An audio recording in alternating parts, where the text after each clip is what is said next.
Les bilans de compétences trouvent souvent très bien ce qu'ils cherchent. Le souci n'est pas là. Le souci, c'est plus que ceux qu'ils cherchent, toi, depuis le début, souvent tu cherches autre chose.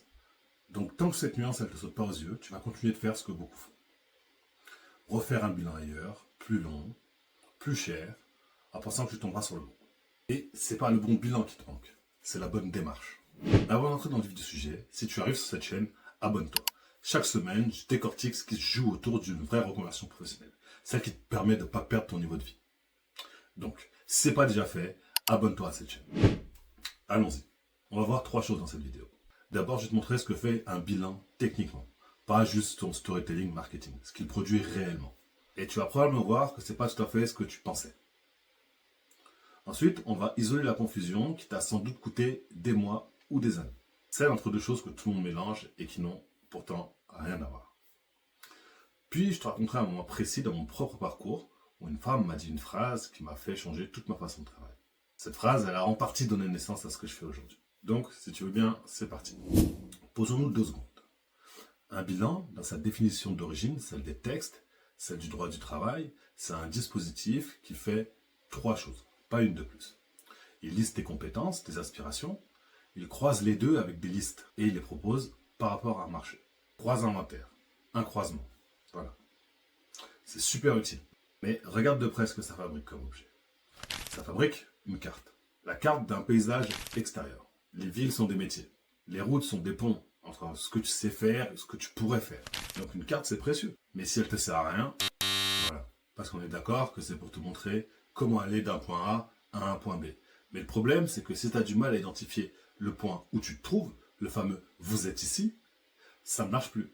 Et c'est exactement ça que fait le bilan de compétences. À supposer que tu sais déjà où t'en es. Quand le consultant te demande qu'est-ce que tu sais faire, qu'est-ce que tu aimes, qu'est-ce que tu acceptes comme contrainte, qu'est-ce que tu acceptes comme horaire, qu'est-ce que tu acceptes comme condition, il prend ses réponses comme point fixe là où tu en es. Sauf que ta présence ici devant cette vidéo fait que ce point n'est probablement pas si fixe que ça. Tu n'es peut-être plus tout à fait sûr de tes compétences. C'est peut-être un fond de sable qu'il vaut mieux laisser poser avant d'avancer dessus. Ce que je veux dire par là, c'est que pendant ta carrière, tes compétences et la personne que tu es a évolué. Donc, ce que tu pensais être, ou ce que tu penses savoir faire, ou ce que tu penses qui t'anime aujourd'hui, c'est peut-être plus le cas. Et ça, c'est à recalculer. Avant de te demander ce que tu aimes, ce qui t'anime, ce que tu voudrais faire, parce que ça pourrait générer des erreurs. Et c'est précisément ce sujet-là que les bilans ne traitent pas. Et il y a une raison historique à ça. Ça vaut la peine de la connaître. Parce que le bilan de compétences a été conçu aux années 80, pour des transitions courtes. Quelqu'un qui change de poste à 30 ans, qui passe d'une fonction X à une fonction Y dans un même secteur, qui sait qui il est, qui sait ce qu'il veut, et qui demande un cadre, une méthode pour faire le tri. Donc pour ces profils-là, le dispositif, il est au millimètre. Mais quand on lui demande aujourd'hui d'accompagner une femme cadre de, 45 ans, qui se reconnaît plus dans ce qu'elle vit, dans justement la vie qu'elle a construite, je constate que ça va au-delà de ses compétences. Ça va au-delà de son cahier des charges. Il fait ce qu'il peut. Il demande un travail pour lequel il n'a jamais été conçu. Ça, c'est ce que personne ne te dira. Le bilan qu'on te présente comme la réponse universelle, elle a été conçue à l'origine pour une situation très précise, qui n'est plus la tienne depuis longtemps. 2 sujets qu'on confond depuis des années. Maintenant, on va voir la confusion qui se loge sous tout ça. Il y a 2 sujets que la plupart des femmes que j'accompagne ont passé des années à mélanger, sans s'en apercevoir. Quand on les sépare proprement, il y a beaucoup de choses qui se débloquent. Le premier sujet, on peut l'appeler avoir un métier. C'est un sujet de paysage, de marché, de fonctions disponibles, de ce qui existe, de ce qui est ouvert, de ce qui paye, de ce que tu dois payer, de ce que tu pourrais exercer dès lundi prochain. C'est sérieux, c'est réel, ça mérite d'être traité. Deuxième sujet, on peut l'appeler être quelqu'un dans un métier. Et là, on change complètement de registre. Ce sujet-là, il ne porte pas sur ce qui existe dehors. Il porte sur la personne qui occupe la fonction. Qui est-ce que tu es devenu après 10, 15 ans, 20 ans, 25 ans de carrière dans ce monde-là? Qu'est-ce qui s'est solidifié chez toi? Qu'est-ce qui s'est usé? Qu'est-ce que tu as appris à terre pour tenir ce rôle? Qu'est-ce que tu veux plus que ton travail dise de toi maintenant qu'il disait il y a 20 ans? 2 sujets, 2 mondes. L'un regarde dehors, l'autre regarde dedans. Ce que je vois, vidéo après vidéo, accompagnement après accompagnement, c'est la confusion entre les deux fait perdre des années aux personnes les plus brillantes que j'ai rencontrées. Parce que le bilan classique ne traite que le premier. Deuxième, il sait littéralement pas quoi faire avec. Il sait absolument pas comment l'attraper. Il n'y a pas de bilan qui te demande qui t'étais à 25 ans. Aucun bilan ne te demandera ce que tu as laissé derrière toi pour devenir la personne professionnelle que tu es aujourd'hui.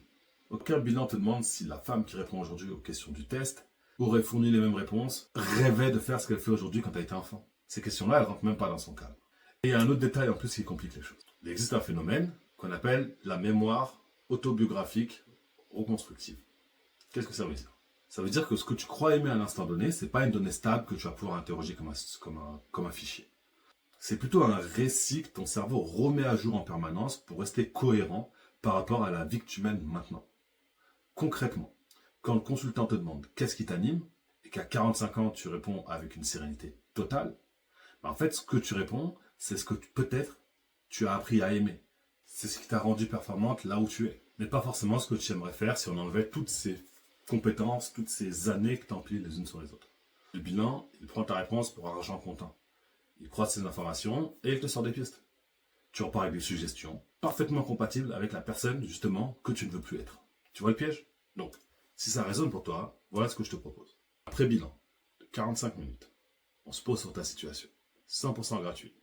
On se pose les vraies questions et on voit ce qu'il est possible de faire à partir de là où tu te trouves. C'est pas un appel de vente déguisé, c'est une vraie consultation pour te permettre d'y voir plus clair. Si ça te parle, clique sur le lien en description. On reprend. Je vais te raconter quelque chose parce que j'ai mis du temps à comprendre cette histoire moi-même. Quand j'ai démarré ce métier, j'avais en tête la même équation que tout le monde. Une personne arrive, mal dans son job, on l'aide à trouver le suivant, c'est limpide. C'est ce qu'on m'avait appris. C'est ce que tout le monde faisait autour de moi. Donc j'ai accompagné cette personne pendant un certain temps, avec des résultats corrects, mais pas ce que je voulais. Ce qui me dérangeait, c'était une chose précise. Parfois, après les transitions, je voyais revenir la même mécanique. Pas exactement le même mal-être, mais le même décalage. La même sensation diffuse d'être à côté de leur propre vie. Je le sentais sans vraiment pouvoir le nommer. Puis un jour, une personne s'est assise en face de moi et m'a lâché cette phrase qui m'a stoppé net. Le problème, c'est que je ne sais plus qui tient les commandes. Là, j'ai posé mon stylo. Je venais de comprendre quelque chose en une seconde. En fait, la personne que j'accompagnais depuis plusieurs semaines, on cherchait la mauvaise chose. Je cherchais avec elle le quoi. Et sa vraie question, depuis qu'elle avait passé la porte, c'est le vrai qui, dans le sens concret, presque pratique. Très souvent, on dit « je suis professeur, je suis instituteur, je suis cadre, je suis manager, je suis peu importe ». Mais en vrai, c'est là où il y a tout le problème. C'est-à-dire qu'on se voit comme étant cette profession-là. Mais on est plutôt nous-mêmes. Par exemple, je suis Thomas, je ne suis pas coach. Je suis Thomas, je travaille en tant que coach. Mon identité, elle est différente. Donc, j'ai besoin de savoir qui je suis en tant qu'individu pour me projeter dans quelle profession je vais faire. Et pas de me définir en tant que profession, parce que le jour où je vais devoir changer, ça implique de reprendre, ça implique de me retrouver en tant qu'humain plutôt, et d'arriver à me projeter dans un nouveau job. C'est plus une histoire de compétences, c'est vraiment qui je suis et comment est-ce que je m'aligne par rapport à ces nouvelles tâches qui vont m'être demandées ou que j'ai choisies. Si je peux illustrer un peu le propos avec une métaphore, c'est comme si tu nageais dans de l'eau fraîche, par exemple. Tu es dedans, tu t'en rends pas compte. À un moment donné, tu sors et on te demande de re-rentrer. Tu vas dire, putain, en fait, j'y arrive pas.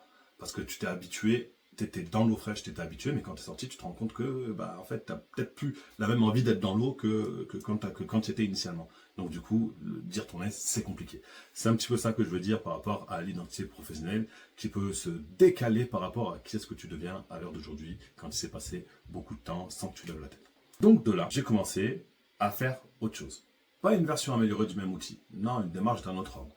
Un travail, non pas dans le but de localiser ce que tu pourrais faire, mais plutôt de définir qui tu es et ce que tu as envie de faire aujourd'hui. Et ce qui m'a frappé, c'est qu'une fois que cette démarche menée jusqu'au bout, en fait, les choix de métier, ils deviennent évidents. Parce qu'ils sont plus pris par défaut, ni par projection, ni par pression. En fait, ils sont pris par une personne qui sait à nouveau d'où elle parle. Et quand on sait d'où on parle, on sait aussi où on va. Alors voilà ce que je tenais à te dire avant qu'on se quitte. Si tu as fait un bilan, peut-être deux, si tu n'as pas amené là où est-ce que tu souhaitais, sache que tu n'as pas raté. Tu n'as pas été assez investi. Tu n'as pas mal choisi ton consultant. Plus difficile à accompagner que les autres. Tu as juste utilisé un outil qui est bien, mais pour répondre à une question auquel tu ne cherches pas la réponse. Le bilan t'a tendu une carte, une vraie, précise, méthodique. Et ce qu'il te fallait, c'était autre chose. C'était de retrouver la voie qui te parle. Et ça, on ne peut pas te le donner parce que pas le rôle de cet outil-là, tout simplement. Les personnes ne sont pas formées à ça. Et donc maintenant, tu sais. Et la prochaine fois qu'on te proposera un dispositif tu pourras poser une question, une seule. Tu pourras demander tout simplement, est-ce que vous allez regarder ce que je pourrais faire ou est-ce que vous allez regarder celle qu'il ferait? Et tu verras la réponse. S'il y a une réponse précise, s'il y a de l'embarras ou si ça parle un peu à droite à gauche, bah, tu sauras tout de suite si c'est pour toi ou pas. Voilà pour cette vidéo. Si ça t'a plu, abonne-toi à la chaîne. Si jamais tu veux en savoir plus sur ta situation, tu veux qu'on en discute, clique sur le lien pré-bilan offert et on discutera de ton cas plus en détail.